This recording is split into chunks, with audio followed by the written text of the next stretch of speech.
في ناس تقيلة قوي. ايه يا مين؟ الراجل الرزل اللي قاعد هناك ده عمال يعمل لي حركات زبالة زيه. وبعدين بقى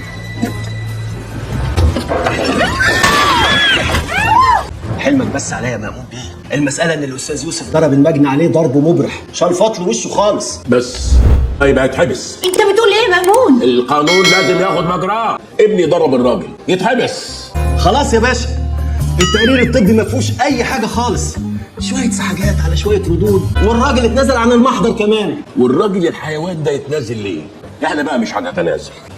انا ابوه بقول لك احبسه. ايه اللي انت بتقوله ده يا مأمون؟ ده متحرش. ما هو لازم يتحرش طبعا، بدل ما ابنك سايب مراته ماشيه في الشارع بالطريقه دي، لازم يتحرش. مرات مين يا مأمون؟ كان بيتحرش بيا انا.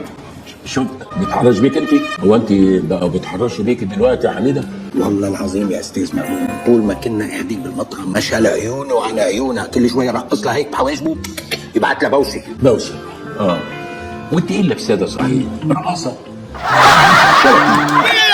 ده خالد